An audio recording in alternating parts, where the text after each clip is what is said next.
بسم الله الرحمن الرحيم. تبارك الذي بيده الملك وهو على كل شيء قدير، الذي خلق الموت والحياة ليبلوكم أيكم أحسن عملا وهو العزيز الغفور،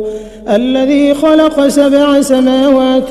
طباقا ما ترى في خلق الرحمن من تفاوت فارجع البصر هل ترى من فطور ثم ارجع البصر كرتين ينقلب إليك البصر خاسئا وهو حسير،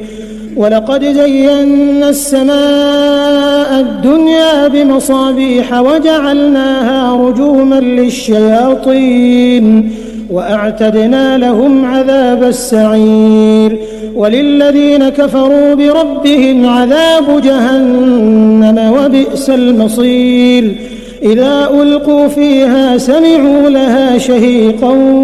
وهي تفور تكاد تميز من الغيظ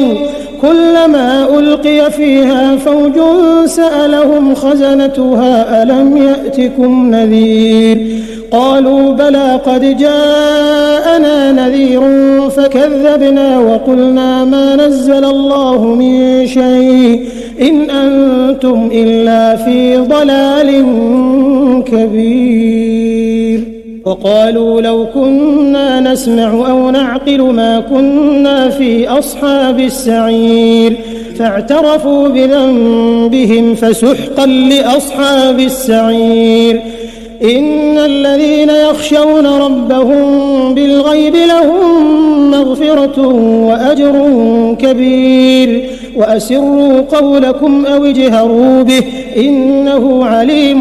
بذات الصدور، ألا يعلم من خلق وهو اللطيف الخبير، هو الذي جعل لكم الأرض ذلولا فامشوا في مناكبها وكلوا من رزقه وإليه النشور،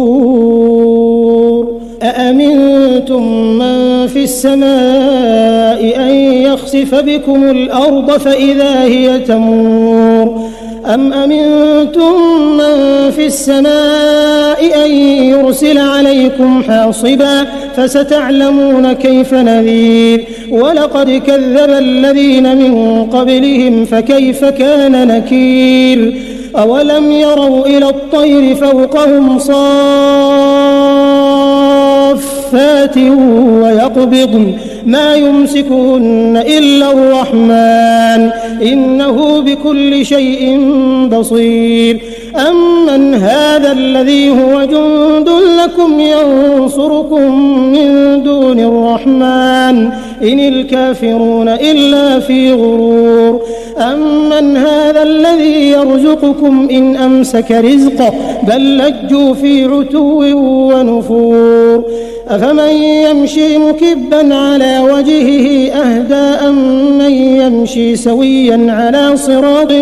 مستقيم، قل هو الذي أنشأكم وجعل لكم السمع والأبصار والأفئدة قليلا ما تشكرون، قل هو الذي ذرأكم في الأرض وإليه تحشرون، ويقولون متى هذا الوعد إن كنتم صادقين، قل إنما العلم عند الله وإنما أنا نذير مبين، فلما رأوه زلفة سيئت وجوه الذين كفروا وقيل هذا الذي كنتم به تدعون، قل أرأيتم إن أهلكني الله ومن معي أو رحمنا فمن يجير الكافرين من عذاب أليم، قل هو الرحمن آمنا به وعليه توكلنا فستعلمون من هو في ضلال مبين، قل أرأيتم إن أصبح ماؤكم غورا فمن يأتيكم بماء